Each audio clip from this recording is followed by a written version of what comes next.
विठ्ठल मला वाटत नाही की महाराष्ट्रामध्ये कोणीही देव म्हणून पाहतो, तो घरातलाच एक कोणीतरी असतो. तेव्हा ना आमची गावाकडे एक आजीबाई आहे. तर यावेळेस वारीला काय जाणं झालं नाही, तर आजीबाई म्हणली तू तिकडे ये विठ्ठला. तर आजीबाई काय म्हणते का की सोडीट पाया खाल्ली घाल पंढरी पाठीला, सवाशिनीला घेऊन यंदा घरी ये विठ्ठला. सोडीट पाया खाल्ली घाल पंढरी पाठीला, सवाशिनीला घेऊन यंदा घरी ये विठ्ठला. तर यष्टी गावाकडली मोहर बस खिडकीला, खड्डे लईर वाटणी उग कंबरड मोडशीला.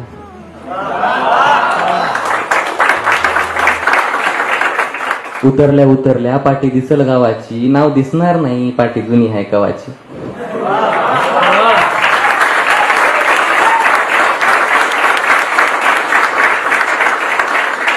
घर हात बायकूचा थेट चालायला लाग, घर तिथंच आहे र माझा आपल्या मारुतीच्या माग.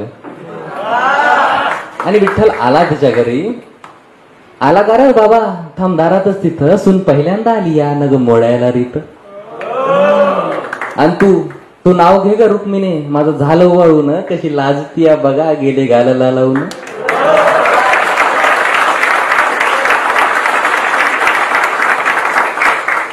घे नाहून विठ्ठला आलंय आदन पाण्याला, नव धोतर त्याच्या बाच धाडलंय आणाय सोन्याला.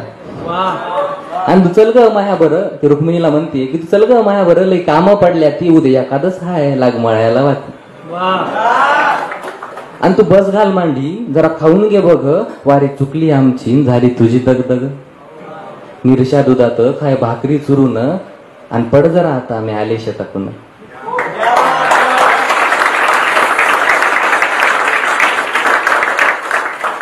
बर म्हातारी शेतात पण गेली आणि वापस आल्यानंतर विठ्ठलाला काय म्हणते, धाव रे विठ्ठला हे सरपान लई जड, उतरला जरा केलं वयाना अवघड.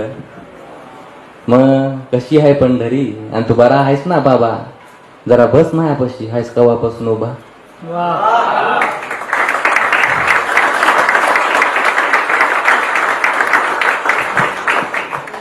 रातीचा पार झालाय, रातीचा पार झालाय, ठेव मांडीवर डोकं, तू होतास न र तिथं जवा गेला माझा लेक. काळा सावळा होता लई शांत स्वभाव, पोळा होता जरा पांडुरंग त्याचं नाव.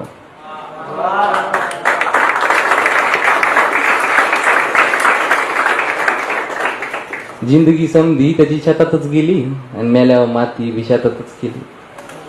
तेवढा ते किसम त्या म्हातारीला पाहतोय रडताना. रडू नका म्हातारे, ते फुस डोळ्याचं पाणी, काही एकली बडबडती अवघ येड्यावानी. आणि बोलत होती कुणाला, इथं कुणी बी नाही. बरं त्या आरतीचं ताट कुणाच आहे, तुझा विठ्ठल आला की काय.